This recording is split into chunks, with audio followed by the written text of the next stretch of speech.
All right, so it's 6:30 and we're going to go ahead and get started.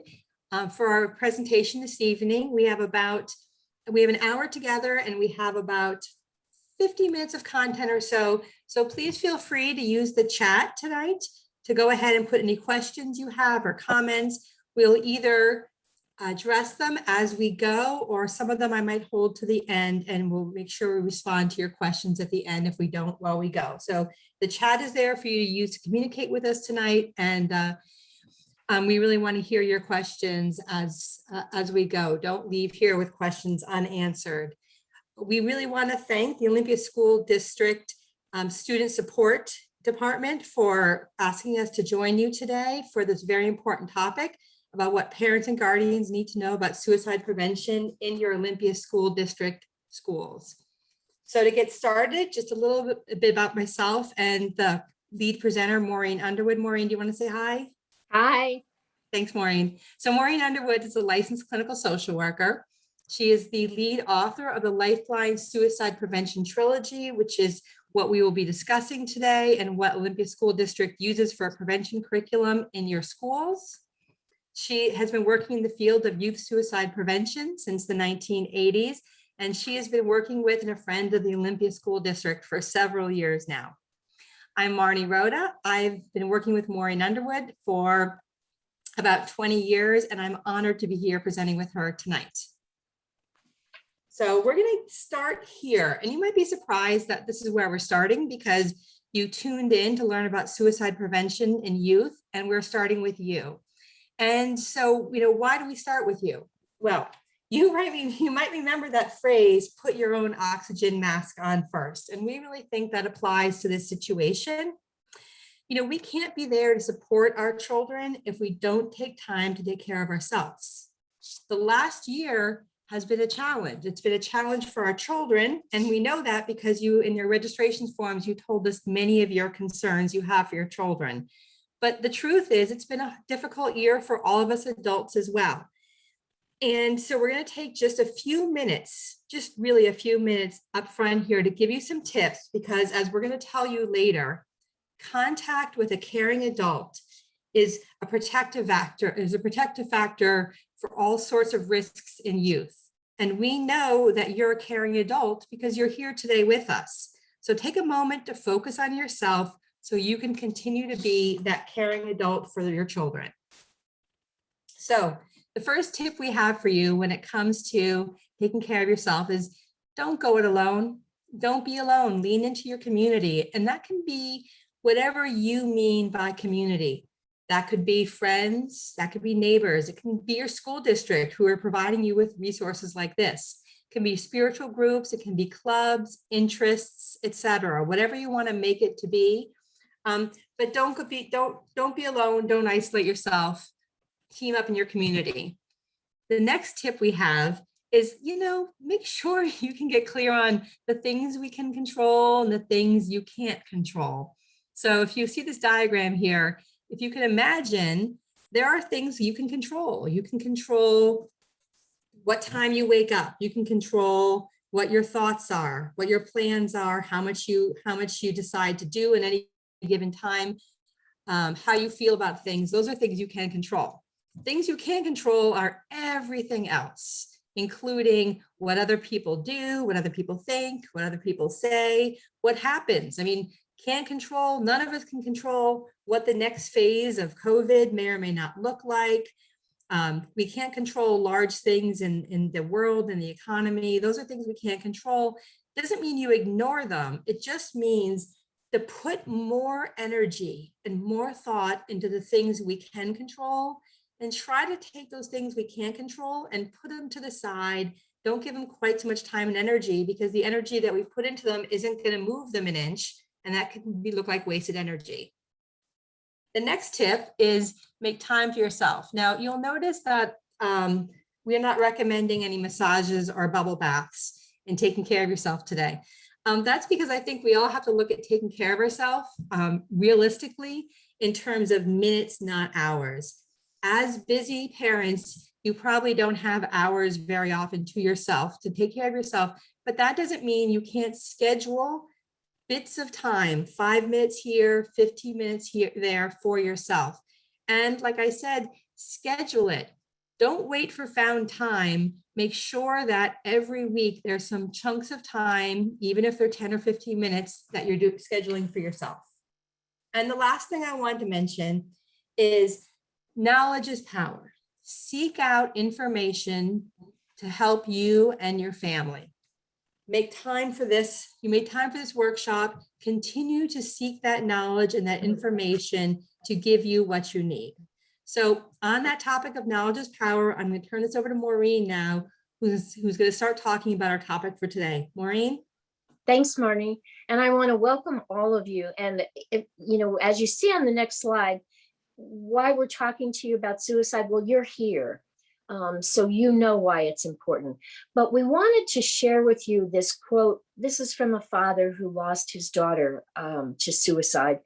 And he explained after her death, he said, we teach our kids about seatbelt safety, to stop, drop, and roll in case of fire, about the dangers of drug and alcohol use, about safe sex practices.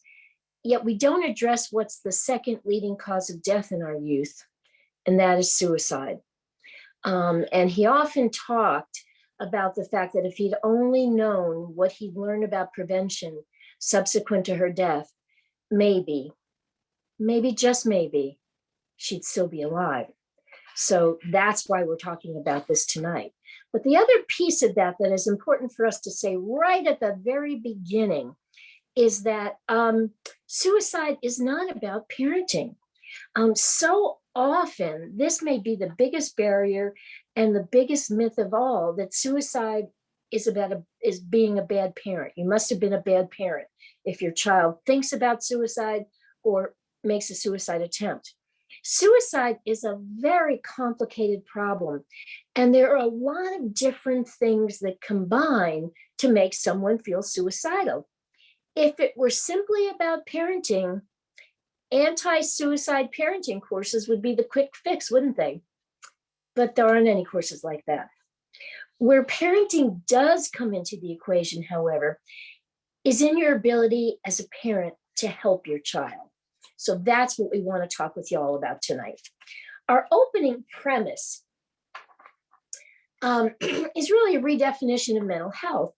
In many of our conversations and questionnaires, like the ones you filled out for your registration for this program, and we've been doing those since the beginning of COVID, we've heard adults and even your kids lament that their mental health had really suffered over the pandemic.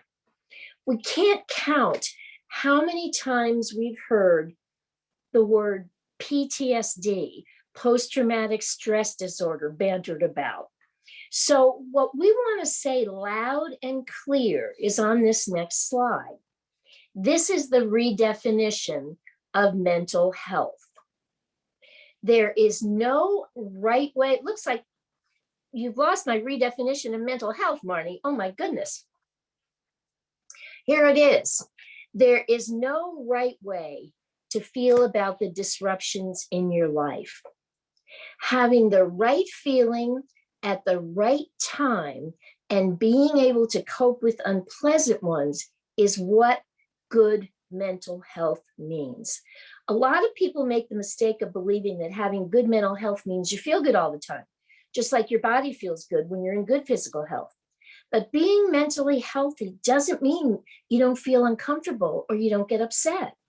It just means having the right feeling at the right time and being able to cope when the feeling doesn't feel so good. To be sure, there's lots of us who are facing hardships that were caused by this pandemic, and you may require more help than we can even possibly give you in this presentation.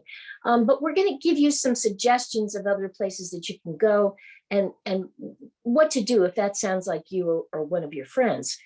But for most of us in this situation, while it's definitely difficult, it hasn't been devastating. So what we want to do is talk about a few ideas to help you in your coping. And we've got these lined into 5 categories. The first thing that we want to talk to you about is why suicide prevention is important. Just a little bit more of details. A lot of you asked in the questionnaire what some of the warning signs and risk factors were, so we want to share those with you. And it's really important for you to understand the curriculum that's going to be in your school, because you're going to be a part of it. You can't teach your kids things in school without parents really being a part of it and expect the learning to take hold. So we're going to talk about that. You heard Marney talk already something about protective factors. Those are the things in life that buffer us from stress. So it's the good news in prevention, because we don't want to just talk about stuff that, is kind of scary, but we are going to share with you what to do if you're worried about your child, because that was another question that a lot of you asked. So what we want to do now is just give you some basic information. Data and facts are important. There are some of you, I'm sure, who kind of are driven by data. Others are driven by feelings, but we wanted to just give you what the data says. And the sad truth of it is that suicide is now the second leading cause of death for 10 to 24-year-olds. And I just wish it weren't 10 to 24. That's one of the things that we have seen increasing in the last 10 years or so. The rate has increased for those 5 to 11-year-olds. And you may have seen some research out over the last year where emergency departments reported increased numbers of 5-year-olds coming for suicide ideation. It means thinking about suicide. There's been a dramatic increase in the number of girls between the ages of 10 to 14 who have made attempts. And when I say dramatic, it's 200% in 15 years. Those of you who have girls in that age range, we could spend the whole time talking about why that is, but we certainly know that the fact that the age of puberty is decreasing is one of the reasons that we may be seeing that dramatic increase in that young age. And the final piece of it is the fact that prevention really does work. As Marney mentioned, I've been in the field of youth suicide prevention since the 1980s when it started. And there's no way I could have stayed in this field if I didn't believe in prevention and if I didn't see the outcome of prevention. I certainly understand you can't prevent every suicide. All you can do is the best you can, but you sure can prevent a lot of them. And if we can prevent just one, we'll be doing an amazing job. But there's some questions I'm sure are in your mind. So let's look at what some of those questions are. There may be some of you who are wondering if talking about suicide can plant the idea in the minds of vulnerable kids. Well, they're talking about it already, P.S. So it's not something that they don't know about. I always like to tell the story of how I was doing a school training once in a school in Oklahoma. And we were doing the training in the school library. And I, looked up at the books around us, and we were in the dystopian literature section of the middle school library. Now, I don't know about you all, but when I went to school, dystopian wasn't even a word. So the fact that it's a library section for kids. Kids are talking about it. And the deal is you can clear up misinformation if you have a conversation. And you can also open the door to a topic that a lot of kids have felt they may need to keep a secret.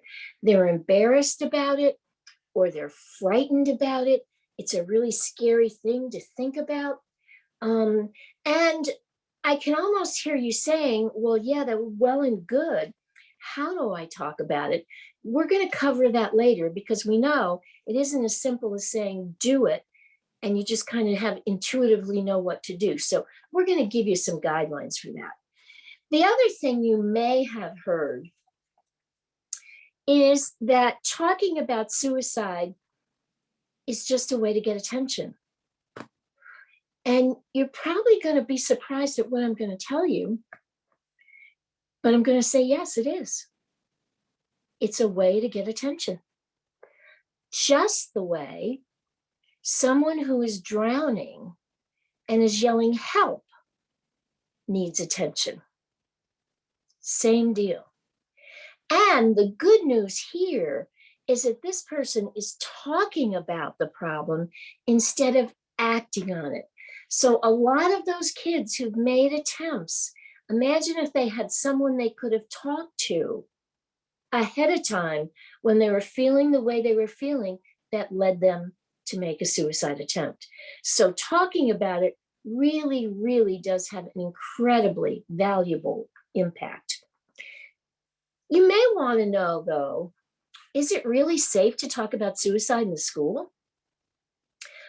Some of you may be familiar with the movie that was out, a couple years ago, 13 Reasons Why. If you watched it, I watched it because I do this work and felt like those were 14 hours of my life I was never going to get back. But there was a very glamorous and sensationalized depiction of suicide. And yes, we know from that, and there was research that was done, that there was an increase in suicide attempts using that very same method, what we call copycat, around the country, by seeing that glamorous, sensational 4.5-minute scene in that television drama. So what we want you to know is that's not a safe way to talk about suicide. Absolutely not. And we don't do that in the curriculum you're going to hear about. We don't talk about methods. We don't talk about people who've made completions. We don't talk about it in any kind of pejorative or judgmental way. We talk about suicide as someone who's facing a problem that's causing them a lot of stress and is impairing their problem solving. We don't put a mental health label or a diagnosis on it. I don't know that that helps any of us. It makes it more confusing, actually. So what we do is we talk about what it is, and we always include the importance of help seeking. That's a bottom line for everything we do. And the reason, and this comes from, this is another data point, is that what we know is not only is it safe to talk about suicide in schools, but kids are talking about it already, and about 30% of kids admit that they're going to share that information with someone else, and usually it's a peer. And that's one of the reasons when we talk about the curriculum in a little bit, we talk about kids knowing what to do if they're worried about a friend. Kids are probably the most underutilized resource in every school. And one of the things about suicide prevention that's really important is it's a shared responsibility. It's not just the job of the school. It's your job too. But it's the job of every parent, and it's the job of everyone in that school community, including your bus drivers and your cafeteria workers and those folks in the front office and your students. And when you share that prevention opportunity, it's a whole lot easier, and the burden doesn't feel on any one person, okay?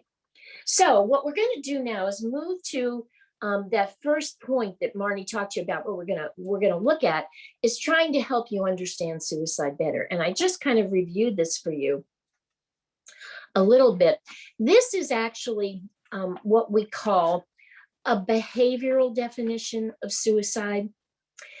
It's based on a mental health definition, which really talks about people having, doing some kind of behavior, self-directed behavior with the intent to die. That's kind of the official determination of what suicide is. But when we look at that definition, it never gave me any way to have a conversation. And what you're going to hear as we go through this, and I hope you can hear even the way we're talking to you, we want to have a conversation with you about this. This is not about being mental health professionals and talking down to you or sharing our wisdom with you.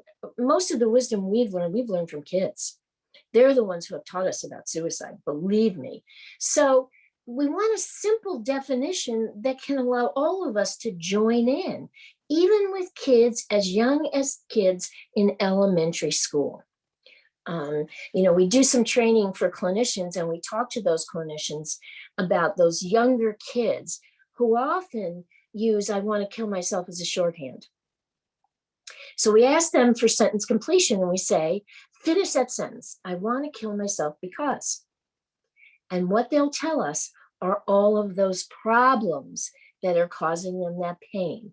"I want to kill myself because my parents always like my sister better than me, and they make me do her chores when she doesn't want to do her chores, including taking the dog out for a walk in the rain. Then they make me go to this after school program, and there's this kid there who bullies me, but I always get blamed for it, so I'm always in trouble." So that's what's going on. So when you have a child who can define what they're saying, you can see a kid who would say that to me, I'd say, you know what, when you tell me I want to kill myself, I can't do anything about that. But when you tell me what's going on in your life, what those problems are that have you feeling so terrible, that gives us something we can work on. So here we are with that definition. It's an attempt to solve that problem of intense emotional pain with impaired problem-solving skills. And we wanted to tell you, because you asked us, about warning signs and risk factors. We've been doing this suicide curriculum for a very, very long time. It's actually one of the first in the country that was used in schools.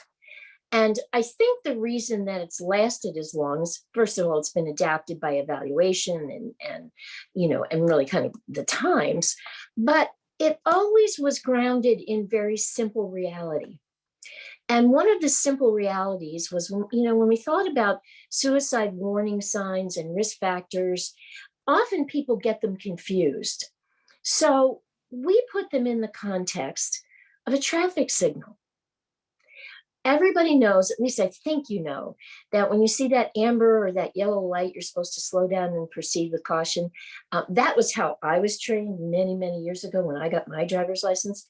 I live in Texas now, and I think that in Texas, they teach them that when you see that amber light, you put your foot on the gas and you go through the light. That's what I think they tell them. But that's just Texas. But you're supposed to slow down. That's what amber is supposed to mean. Red, the red light is the warning that says stop and do something. You can't go further. You got to stop.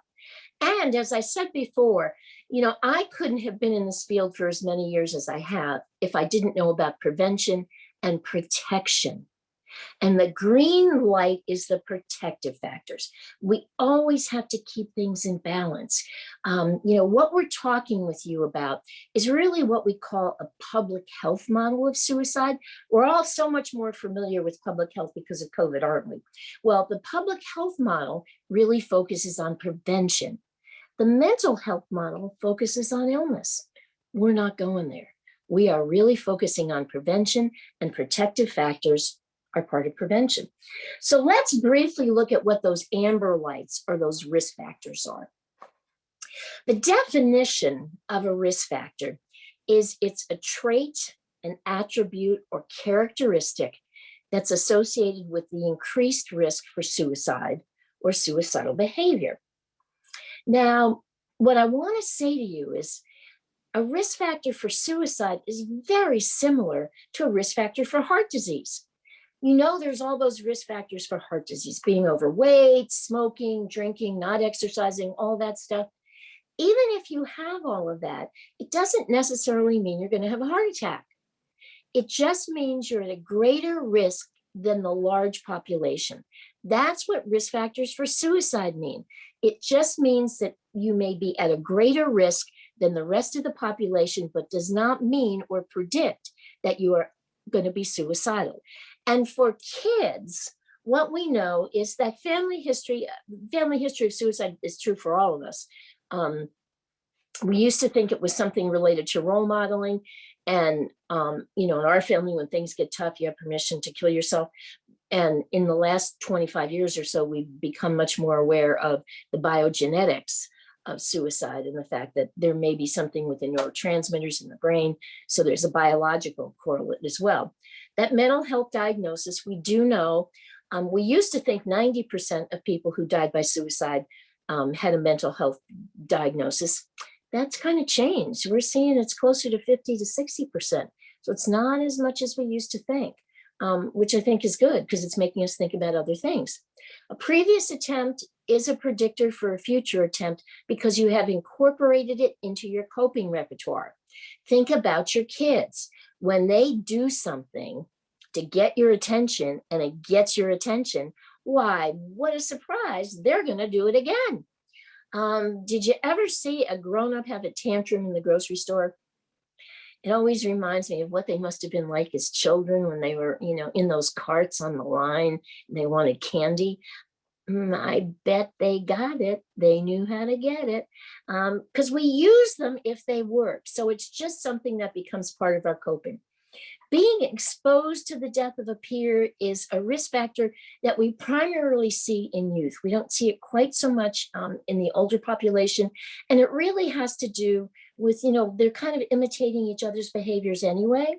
And if my friend could do this, and I thought his life was great, and I think my life is terrible, maybe I'm going to do it too. Now, several of you mentioned the idea of non-suicidal self-injury. We're not spending a whole lot of time talking about that tonight, but I want you to know that probably in the last 15 years, it got designated as a risk factor for suicide. Now, remember what I said before, it's just a risk factor. It doesn't mean that a person is suicidal, but usually what we're looking for and we get concerned about is if it escalates in lethality. The child does it more frequently, they hurt themselves more, so you begin to see that escalation in that lethal, potentially lethal behavior. And finally, access to lethal means, and the reason that this is just can be a risk factor is because of the impulsivity of kids. So it really is helpful to not have access to things like firearms in your home if you're worried about the risk of a child or an adult. It is a national campaign to really eliminate risk. And it's not saying you can't own guns. You can own as many guns as you want, but make sure you keep them safe. It may also include, it certainly includes medication, even over-the-counter medications. Extra strength Tylenol is the drug of choice for adolescent girls, and it can be very lethal. And sometimes it may be scissors, sharp items like knives. It just depends, but you just want to kind of make your home safe. And if you can remember the whole idea of safety, that when someone's suicidal, they're not safe with themselves, it just may give you a better idea of what you want to kind of take care of. Now, the warning signs of suicide, these are the red lights, okay? And the red lights, we've kind of put into this acronym that basically says facts: feelings, actions, changes, threats or talk, and situations. And usually you see these at least a couple of weeks before a suicide, and you're seeing them pretty consistently, because I know with adolescents and pre-adolescents, the up and downs can be hard to chart, but this is more kind of a pretty consistent feeling change, doing risky, dangerous things, talking about suicide or not wanting to be alive, and situations that might push them over the edge. At home, some of the things that you might see are changes in your child's appearance. And again, you have to factor this in to what's happening in the world. 10 years ago, if your child walked down to breakfast in the morning with pink hair, it probably would have freaked you out. Now it's like, oh, it's pink. You go to school and you see the purple ones and the orange ones and the green ones. Those changes in mood, especially kids, it tends to be in the negative direction of becoming no longer cheerful, increasing irritability, especially in boys. It may go the other way where you see a kid who suddenly becomes cheerful. I've only seen that in the families I've worked with a smaller amount of times. It usually is in that negative direction. Those changes in eating or sleeping habits, again, I know they're hard to correlate with adolescents, but there's just something about them. And that's why it's always important to ask them what they had for lunch, even though they may not tell you. But you really do want to find what's going out in school. That loss of interest in activities, in psychology, the name for that is called anhedonia. It means they're just not pleasuring things. And withdrawing from friends tends to be a barometer we have seen quite frequently. If your child all of a sudden starts bullying their siblings, other family members, or bullying their pets, that can happen too. Those somatic complaints tend to be more limited toward younger kids, but I don't know. I think adolescent girls have their fair share of somatic complaints. So I'm not going to say it's just, younger kids, but it is really, I can't put my feelings into words. So I put them into my body. I have a headache, I have a stomach ache, I just don't feel well. Actual threats or suicide notes. And these can be on the computer, which is why you want to check your kid's computer from time to time. Several of you mentioned the challenges with social media, and we certainly know there are extraordinary challenges with social media. You may have been following the news where Facebook has really kind of come into terms with the fact that they actually have data that show that teenage girls really can become depressed and suicidal based on some of the comparisons to peers on social media, because you're never good enough. So, paying attention to what's on their computer, their phone, their text messages, it's important to have an eye on that. And then if your kids' friends say anything to you, pay attention to them, because they often know what's going on a lot sooner than what us adults do. And Marney, I wonder if you can take us now to the next part of where we're going in terms of prevention. Thanks, Maureen. Absolutely. So the next thing that we want to talk about really is what your schools are doing for prevention. And the answer to that, among other things, is they're teaching the Lifelines trilogy. And I really want to commend the Olympia School District for their commitment to suicide prevention and the way they've incorporated into the schools. We've done several trainings and workshops with Olympia School District staff to help them and support them in this, in having the prevention curriculum in the school and taking good care of your kids. So a little bit about the Lifelines program. It's a comprehensive program. It's evidence-based. And as Maureen has said, we really use the public health prevention model as opposed to a mental health model. And it's sustainable, which means the Olympia School District is set and all ready to continue this and continue teaching this infantly all on their own, even though we do hope that we get to come back and talk to you guys now and again. The goals of prevention and Lifelines are very simple. What the goal is that everyone in the school community knows the warning signs. Those are the ones Maureen just talked to you about. They're able to identify students with those warning signs or children with those warning signs, and then they know what to do. They can make effective referrals. And so just to define everyone in the school community, so you have a sense of how vast that school community is. Lifelines feels the school community starts with school administration, includes all the faculty and staff at a school, then includes the students. As Maureen said, we feel they're an underutilized resource and they're a very important part of the community. Then there's parents and guardians like yourselves who attend things like this today. And then there's the larger community. So that is that's other organizations that support the Olympia School District, and sometimes people like Maureen and myself joining you from New Jersey and Texas on a Thursday evening. We're all in one community together today for this. The next thing I want to talk to you about is what Olympia School District has done, what kind of training they've done so that they can do this teaching. The first thing is all the faculty who teach the curriculum and the school counselors who support that faculty were trained on how to do the curriculum and on its implementation, and they receive support from the Office of Student Support anytime they need it. All school staff received a training on suicide awareness and prevention.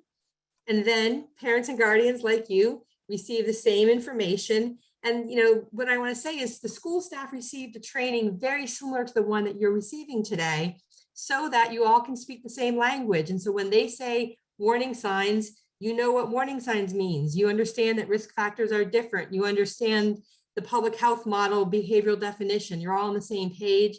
And then the last thing that happens only after all this education happens is students participate in the suicide prevention curriculum itself, which is what I'm going to tell you a little bit about right now. So this is kind of demystifying that curriculum. It is a prevention curriculum. In that curriculum, students learn to recognize the threat of suicidal thoughts and behavior and take troubled peers seriously. Know relevant facts about suicide, including warning signs, those same things you guys learned. And this is really important.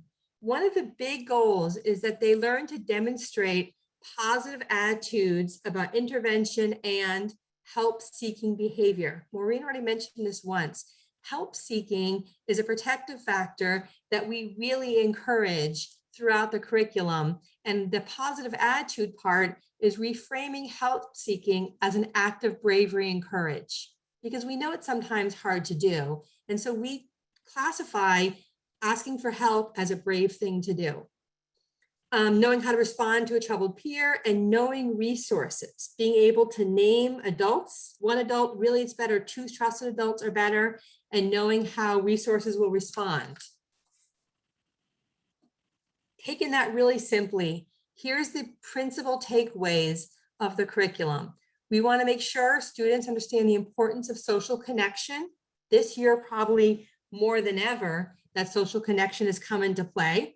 And we're really highlighting it. It's something a lot of you guys talked about in your registration, your concerns about the switch from less connection to more connection. Some of you were excited about it, and some of you were concerned at your students' ability to kind of make that shift. Help seeking, we've talked about that. And again, knowing how to access resources in schools. So it's pretty simple. And now to take it really down to the micro, we're kind of going from the macro to the micro here on the curriculum. It's very, very simple. In 5th and 6th grade, students learn one time, either in 5th or 6th grade, 4 45-minute lessons. And the important parts of the lessons are they learn helpful problem solving, how to ask for help and the importance of it, and it's brave. And they learn to identify trusted adults. In 7th and 10th grade, again, one time, they get 4 45-minute lessons on those facts. Remember those feelings, actions, changes, threats and talk or situations. You guys just learned about those warning signs. They learn intervention steps, how to speak to a friend who they're concerned about. They learn how to identify helpful people. And again, they learn those school resources. And finally, there's a new curriculum. It's come up more recently for 11th and 12th graders. There's only 2 45 minutes in that curriculum. And this is really addressing the fact that 11th and 12th graders are transitioning from high school to whatever they're going to do next in life.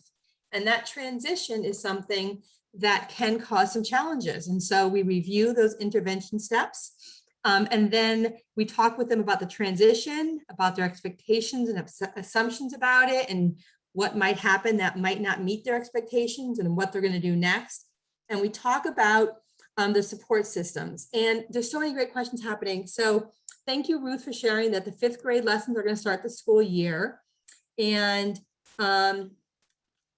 then when is this going to be covered? Ruth, maybe you can respond. I think that is a school decision. Every school will decide separately, and we'll probably, and the Lifelines model includes letting parents know when that curriculum will be taught. And then does this include all of Olympia school districts or specifically Avanti? So Alice, this is for all Olympia school districts, not just one. I think that's right. Ruth, correct me if I'm wrong. Thank you, Ruth, for answering things in the chat. And so that's the curriculum. It's very straightforward. It's very simple. Like Maureen said, it does not glamorize suicide or go into details about suicide. It talks about those green light factors that Maureen talked about. It really teaches protective factors. And the biggest protective factor, and I kind of alluded to this in the very beginning, and then Maureen followed up on it, is caring adults, contact with caring adults, and how we know that is very important for children. So the curriculum talks about trusted adults. That's how we classify a caring adult as a trusted adult. And the curriculum It's designed to help students identify at least 2 trusted adults they can turn to for support. And the important quality of this is we don't tell children who a trusted adult is or what those qualities are. We ask them to tell us, what do you look for in a trusted adult? What qualities would they have? And then who do you know who has those qualities? And we encourage them to name at least 2, because maybe the trusted adult is at school and they're not at school when they need the trusted adult. Maybe it's summer vacation and they trust adults at school. So if you have 2 and you have 2 that you can contact, it can be very, very helpful. So with that, I can turn it back to Maureen, who's going to really now go in more into protective factors that you can foster. Oh, you're muted, Maureen. I'm back. So what I want to say is this is the definition of those protective factors: behavioral, personal, situational characteristics that contribute to resiliency, and they serve as a buffer against all kinds of risks. If you look at your social emotional learning from kindergarten on, it really is designed to foster protective factors in children. So the whole idea of teaching kids, how to regulate their emotions, how to have empathy, how to work in groups, all of that stuff really are protective factors. And it's the prevention information. And what I would say to you, we have we're starting this in the 5th grade. We used to start it in 7th grade, and it was only within the last 7 or 8 years that schools around the country said to us, that's great for 7th graders, but we need to talk about this much sooner. So we moved the curriculum down to 5th and 6th grade. My feeling is maybe there are some 4th graders who, are mature enough. But I think that for kids in that early elementary grades, those social emotional curriculums are really designed to increase protective factors, which is suicide prevention. So I just want to kind of flip it around for you so it's being covered. It's just called something different. Those protective factors for youth, as Marney has just told you, that contact with a caring adult is like the top of the list. And it's at the top of the list because it comes from research, actually. And in the last several years, it has kind of increased to have it be more than one person. That sense of connection is something that has become so clear over the last year, hasn't it? One of the things that we know is that the connection that kids get in school, I don't even know if their parents appreciated it as much as they started to when they were doing virtual school. So that sense of connection with a family, in your school, with friends, in your community, in your church, it's being part of something that's bigger than you. That's what's important about it. Having positive self-esteem and good coping skills, when we wish all of our kids had that. But the next one is the one that I think is the most important to emphasize. It says you have access to care for emotional, physical problems, or substance abuse. It doesn't say you don't have those problems. And it's important to know, reality is some kids have problems. We all have problems. And the protective factor is being able to get help for those problems. And certainly, being part of some culture or religion that discourages suicide is also really, really important. So how can you, sort of foster these for your kids? Well, the one most important thing is really teaching your kids it's okay to ask for help. And it's never too late to do that. I've got grandkids who are, in high school, and there certainly are lots of opportunities to talk about help seeking and the times when you can't do it alone, and you need to have the help of a partner or a friend or an adult. You want to give permission to talk about traumatic events like suicide, and the only way you're going to give them permission is if you ask them about it. We'll talk to you in a couple seconds about how to do that. You want to help them identify trusted adults and be okay if you're not one of them. I remember when my son told me that my sister was his trusted adult. It wasn't me. That kind of broke my heart, but I was really glad he had a trusted adult. So it's about finding those trusted adults and being okay with whatever they are. You want to encourage that participation in school community activities. That's that connection. And you want to acknowledge your children's efforts. And this isn't just your kid who goes from an A to an A plus. This is your kid who goes from a D to a D plus. They're moving in the right direction. Those are the kids who might need it even more. And being a good listener as often as you can. Other ways to encourage protective factors is, again, this goes along with a lot of what we know about resilience that starts early on, diminishing dependence and reinforcing resilience. One of the ways to do that is encouraging problem-solving skills, even when they're not so great. I can remember the first time my granddaughter baked a cake, there was more of it on the floor than there was in the pan. But when it came out, we all said, oh, that's a really good cake. Let your kids make mistakes. And this is particularly true. Oh, I forgot my homework. I don't have my lunch. I didn't bring my gym shoes. Oh, well. Oh, well. Next time you'll remember. Those are the kind of mistakes that encourage kids to grow. Especially this year, you want to try to find that balance between those academic standards and emotional health. Especially for those of you who have kids who really struggled and lost some ground academically, but are really upset about it. This may be the year that you sacrifice a B plus for a better mood, because that's important. And then talking about and demonstrating the importance of flexibility. If there's anything we learned during the pandemic, it was how to be flexible, wasn't it? And you got to point it out when you see it. Name it. Boy, you're being so flexible there. Making that choice between a piece of cake or some ice cream. I really appreciate that's really good. Good problem solving. Whatever it is, use whatever opportunities you can to kind of name things. And renaming help seeking as a brave thing to do is important. To talk to your kids about suicide, the first thing that you've got to do, we talked about this earlier, the first thing you've got to do is you got to tell them what you think about it yourself. It's something that really scares me. It's hard for me to have this conversation. How do you feel about it? My guess is if your kids are like most kids these days, it's much easier for them to talk about it than it is for us as adults. They're much more used to that conversation. Listen to what they say and don't disagree with anything they tell you or minimize anything they tell you. One of the things when we talked about those problems before, sometimes the problems kids have seem like they're nothing to us. Oh, come on, get over it.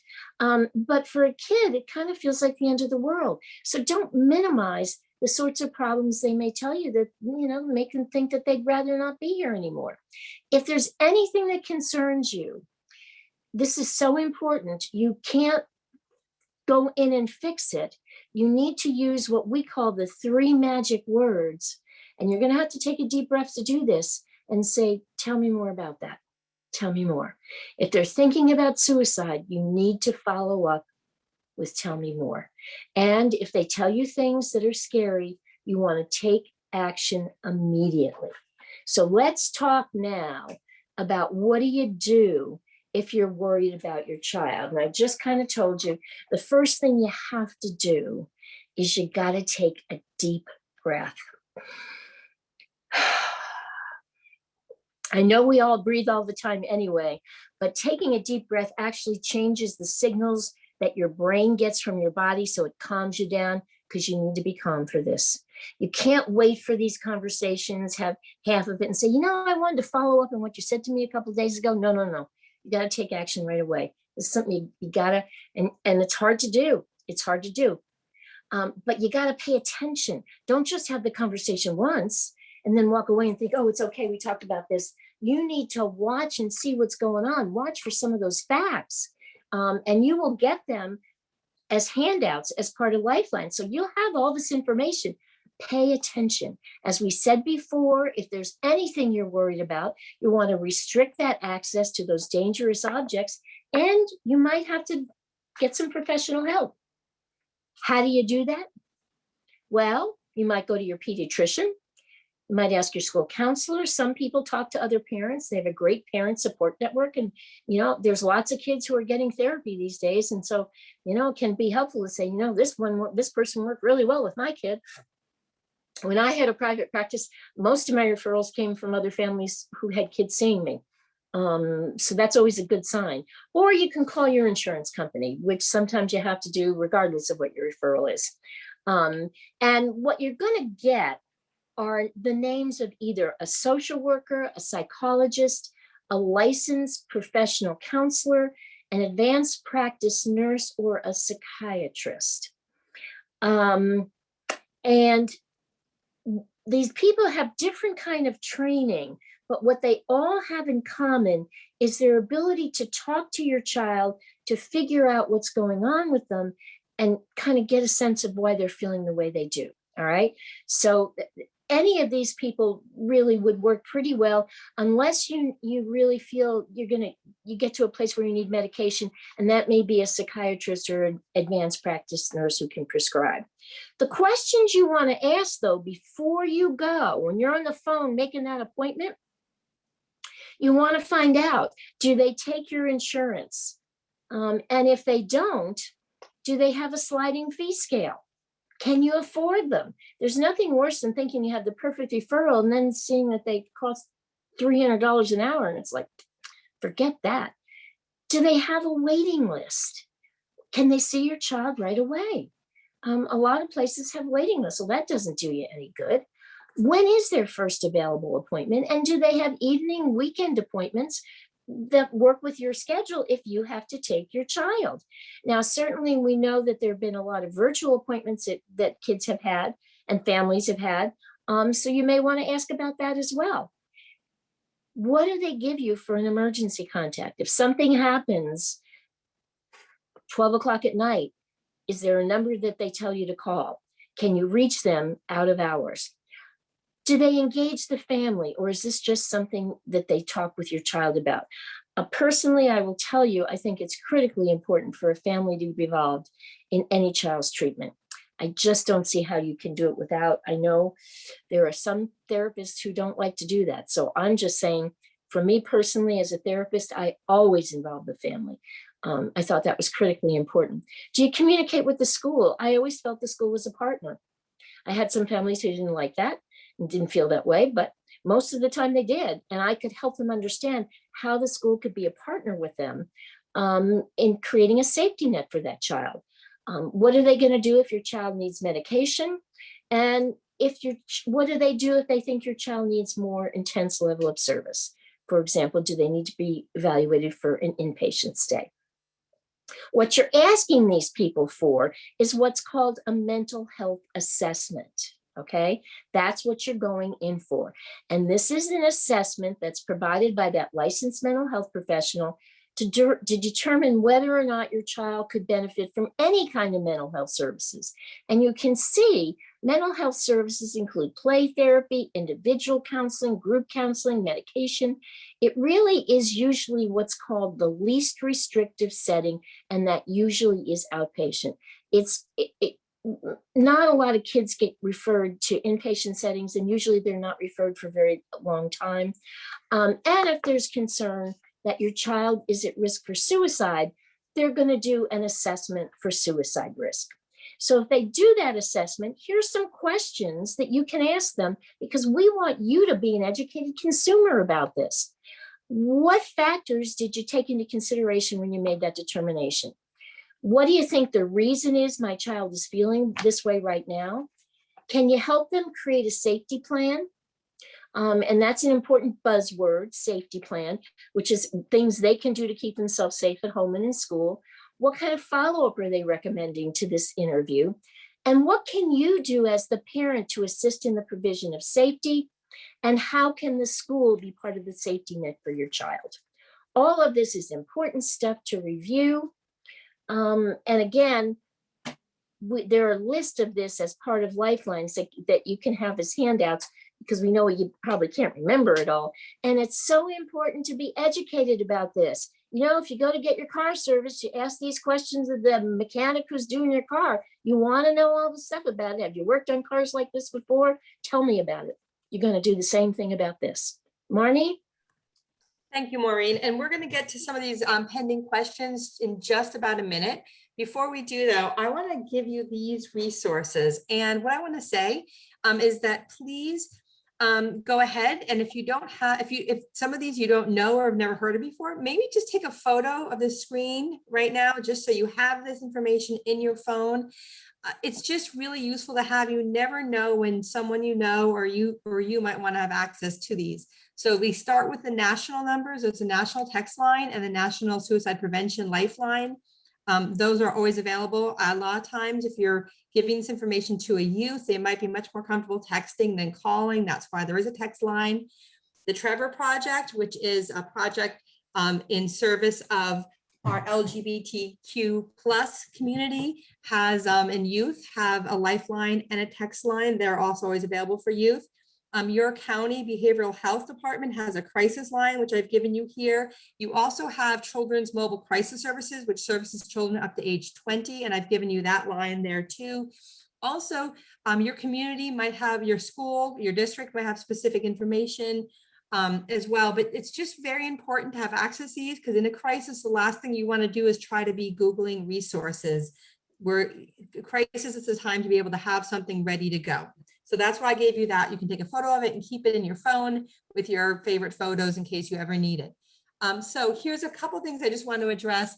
Someone had asked a question. Oh, and Ruth just mentioned that the resources are also listed on the OSD website, because OSD is the best. So thank you.